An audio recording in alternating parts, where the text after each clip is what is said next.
a spiritual place, a high place. Go to Revelation 21. You'll see this mountain in Revelation, chapter 21 and verse number 10.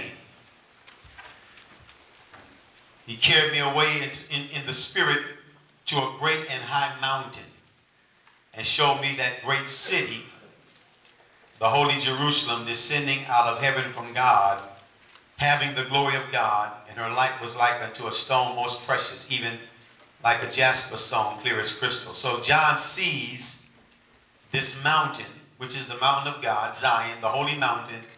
He sees this holy Jerusalem, the new Jerusalem, Mount Zion, descending out of heaven from God.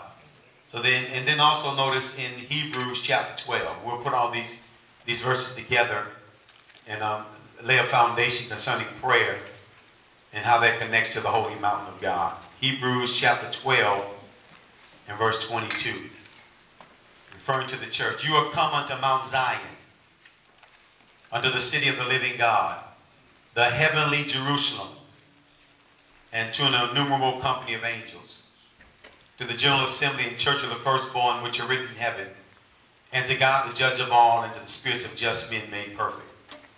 Now, let me just lay some foundation before I go into how prayer is connected with the mountain of God. And when you read the book of Hebrews, one of the first ways to understand this book is to notice who it's written to. It's written to Hebrews.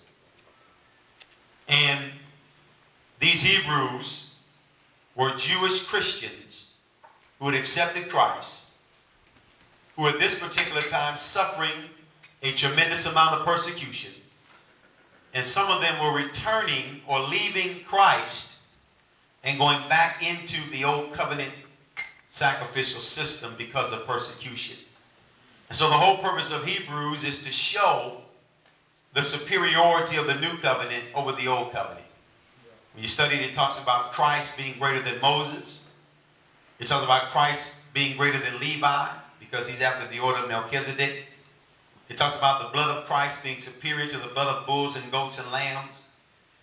And what the writer is saying here, when he tells these Hebrews, you've come to Mount Zion, the heavenly Jerusalem, is what he's doing. He's disconnecting them from the earthly Jerusalem, the temple.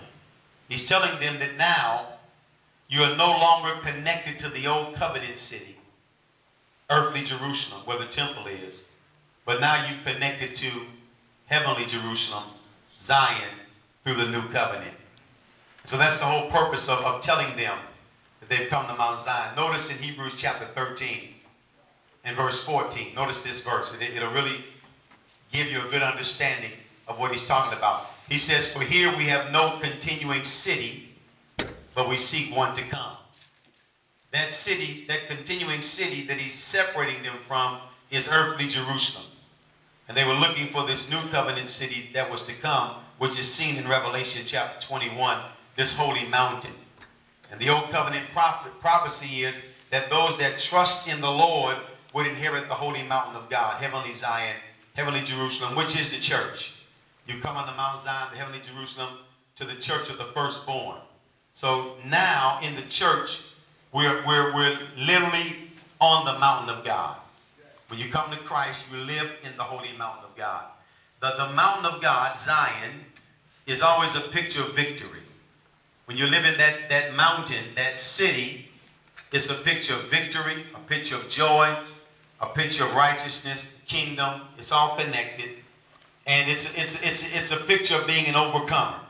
You live on Mount Zion. You inherit the mountain of God. It's always pictured as a mountain because a mountain is a high place, a place of victory, a place where you're above the things